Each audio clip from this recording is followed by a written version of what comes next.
Olá pessoal, bom dia, boa tarde, boa noite a todos e todas.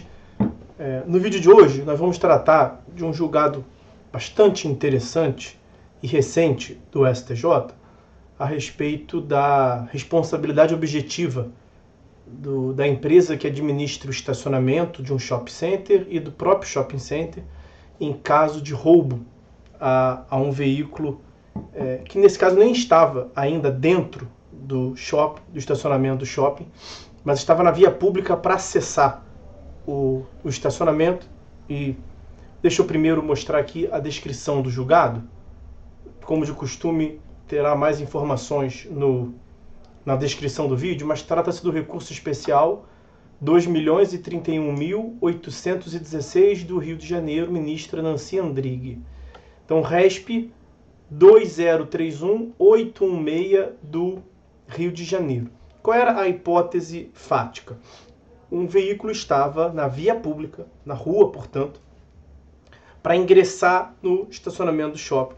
Só que havia uma fila, né? Uma sequência de automóveis, de veículos, porque o primeiro desses veículos da fila estava de frente para a guarita para retirar ali o seu ticket de estacionamento, como é algo de praxe, algo comum. E aí, enfim, enquanto o autor da demanda estava aguardando para retirar o seu ticket, ele foi assaltado. Veio um indivíduo armado, mostrou a arma na janela, determinou que o autor, abaixasse o vidro, ele o fez, e aí o sujeito lhe tomou tudo que tinha à vista: aliança, relógio, carteira, mochila e, naturalmente, o celular.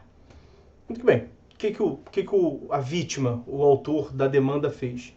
Foi à delegacia, registrou o boletim de ocorrência e propôs a ação em face do shopping, da administradora do shopping, até era o Downtown, um shopping famoso aqui no Rio de Janeiro.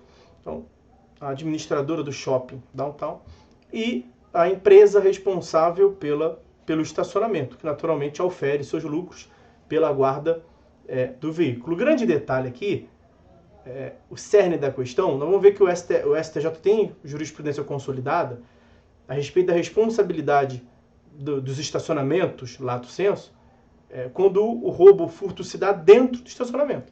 Eu vou lhes apresentar diversos julgados em questões análogas, mas vou também citar esse julgado de roubo de veículo dentro do estacionamento. O grande detalhe é que nesse caso que estamos a ver aqui agora, o veículo estava fora do estacionamento em via pública. Percebo que esse não é um dado, vamos dizer, irrelevante.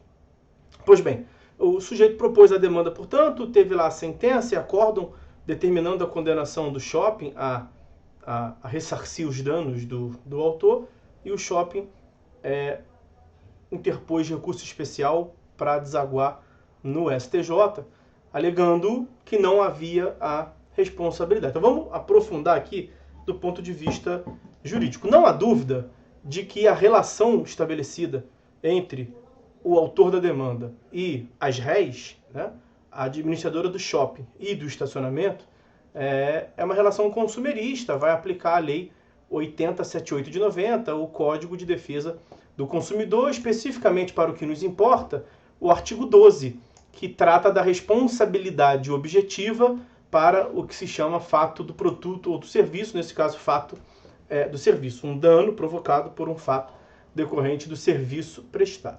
A responsabilidade é objetiva, muito que bem, não há dúvida nem controvérsia quanto a isso.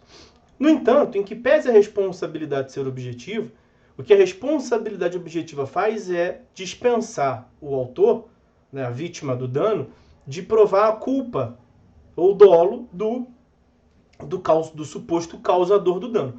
Mas os demais elementos da responsabilidade civil permanecem, não há nenhuma dúvida quanto a isso, né? Então é necessário que o autor demonstre o próprio dano e, o que mais nos interessa, o nexo de causalidade. A grande discussão que surge nessas demandas de responsabilidade objetiva é justamente o nexo de causalidade. Uma vez demonstrado o nexo de causalidade e o dano, muito que provavelmente a demanda será julgada procedente. Ao revés, se houver a demonstração por parte do réu de uma das excludentes de nexo de causalidade, caso fortuito, força maior e culpa exclusiva de terceiro, ele não terá o dever de indenizar. E nesse caso aqui, como é muito comum nessas demandas de consumo, especialmente nessas questões de furto e roubo, que é o contexto que nós nos encontramos, é a alegação de um fortuito. Um caso fortuito que vai elidir, supostamente aos olhos do réu, o seu dever de indenizar. Só que, aprofundando o estudo do caso fortuito, doutrina e jurisprudência estabeleceram uma distinção entre o que se chama fortuito interno e fortuito externo. O fortuito interno não exclui a responsabilidade do prestador de serviço. Ele tem que indenizar. Por quê? Porque o fortuito interno está relacionado com a organização da empresa. É um fato ligado ao próprio risco de atividade desenvolvida pelo fornecedor. Grande exemplo, empresa de transporte de passageiros. Um dano lá provocado em razão do estouro do pneu do ônibus. Naturalmente, ele não teve dolo direto, ela não quis que o pneu estourasse. Aquilo é um caso fortuito. Você pode até discutir a questão de culpa, de conservação, de como que o pneu estava acondicionado, mas é um caso fortuito. Só que é um caso fortuito que está propriamente inerente à atividade desenvolvida. A organização da empresa. Furar o pneu de um ônibus é um risco que se deve aceitar de uma empresa de transporte de passageiro. Pois o fortuito interno não exclui a responsabilidade. Já o fortuito externo, do qual falaremos daqui em diante, ele exime o fornecedor, o prestador de serviço de indenizar. Então, o que é o fortuito externo? O fortuito externo é aquele que, portanto, ao revés, não está inserido, relacionado à organização da empresa. Então, é um fato que não guarda nenhuma relação de causalidade com a atividade desenvolvida pelo prestador de serviço, de modo que é uma situação absolutamente estranha ao produto ou ao serviço prestado. Exemplo clássico, um assalto à mão armada dentro de um ônibus que está na via pública. Não nesse mesmo contexto, no mesmo exemplo de uma empresa de transporte de passageiro, não é um fortuito, não é algo inserido na atividade dela, diferente do pneu que está inserido na atividade, entrar um passageiro armado e render os demais passageiros, não é algo que é crível ou natural de se esperar que a empresa privada preste, portanto, num contexto de serviço público, de segurança pública para os seus passageiros. Então, esse exemplo seria um fortuito externo e há jurisprudência do STJ, inclusive, nesse sentido. E aí, distinguindo, portanto, que está o fortuito interno, que não exime o dever de indenizar, e o fortuito externo, que exime o dever do prestador de serviço de indenizar, a gente tem que voltar para o caso concreto e ver se um assalto à mão armada, ainda na rua, não dentro do estacionamento, mas ainda na via pública, vai fazer com que o shopping e o estacionamento tenham o dever de indenizar ou não. Eu vou colocar na descrição do vídeo, mas eu comentei que eu ia falar com os senhores que o caso mais aproximado é um julgado do STJ de 2000, do início da década de 10, 2013 para ser mais preciso, é o recurso especial 1269691 da Paraíba. Ele estará aqui na descrição do vídeo, RESP 1.269.691 da Paraíba, RESP 1269691. O que aconteceu nesse caso? Nesse outro caso, nessa jurisprudência que eu estou, nesse precedente que eu estou citando para vocês. Houve um assalto à mão armada, não na entrada do estacionamento, na saída do estacionamento, quando o consumidor estava na cancela, na guarida, para colocar ali o ticket, e ele estava, além de na saída, ele estava dentro do estacionamento. Então, as distinções para esse caso, porque Nos dois casos, nós tivemos roubo à mão armada. Nos dois casos, a vítima estava na cancela. A distinção é que no caso lá atrás era na saída do shopping. Nesse caso agora é na entrada do shopping. Segunda distinção, que talvez seja mais importante.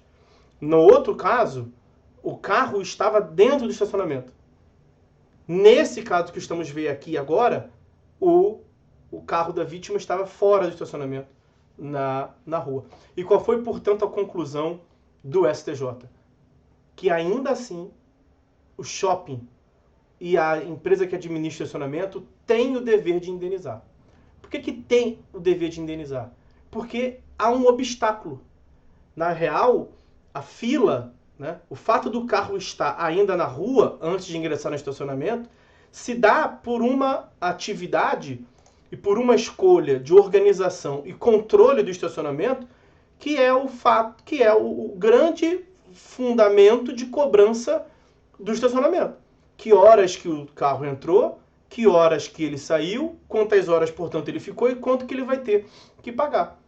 A retirada do ticket, aquela estrutura que impede os carros de ingressarem livremente, cancela, muitas das vezes um quebra-mola, às vezes tem 2, 3 cancelas. Isso tudo é um fator que dificulta o ingresso para que ele possa exercer a atividade dele, de cobrar pelo estacionamento. Então veja que está relacionado à organização da empresa. É um fato, é um risco que deve ser calculado pelo prestador de serviço. O fato de alguém poder ser assaltado por uma dificuldade que ele impôs. Que dificuldade é essa? A cancela, o quebra-mola, a máquina para você ter que tirar o ticket, tudo isso toma tempo. E é esse fator que fez com que surgisse eventual fila. É esse fator de uma escolha do estacionamento, que eles poderiam criar outras técnicas de controle. Foi essa a escolhida. E é isso que gerou a dificuldade do consumidor ingressar livremente e rapidamente com o carro para acondicionar o carro e para que ele possa sair em segurança. Então esse é o fundamento que fez com que o STJ afirmasse o dever de responsabilidade e disse para a administradora do shopping e do estacionamento: se é caso fortuito, e realmente parece ser um caso fortuito, é um fortuito interno, que está inserido na organização da empresa, é um risco próprio à atividade desenvolvida por vocês que cobram pelo estacionamento. Então agora, para encerrar, parece que já tem tempo suficiente aqui, eu vou fazer o seguinte, eu vou no próximo vídeo, vou mencionar aqui, e vou fazer um outro vídeo com uma descrição mais pormenorizada desses outros julgados aqui. Ó, a responsabilidade do fornecedor do serviço? Sim, em quais casos? Furto ou roubo no cofre do banco, cliente roubado no interior da agência bancária, cliente roubado no estacionamento do banco.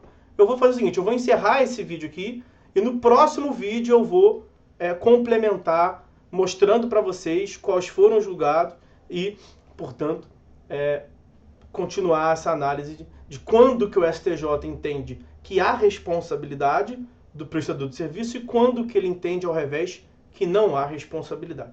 Então, nesse vídeo, nós analisamos esse julgado que nós falamos aqui, o RESP 2031-816, que é por onde o STJ afirmou que há responsabilidade do shopping e da administradora do estacionamento quando o assalto se dá do lado de fora, ainda na via pública, nos casos em que o consumidor estava esperando para ingressar no shopping por conta de uma dificuldade da cancela, do quebra-mola colocado por essas empresas, ok? Então, meus amigos, é isso, por hora é só. Fiquem todos com Deus e até a próxima. No vídeo de amanhã eu vou complementar esse vídeo de hoje.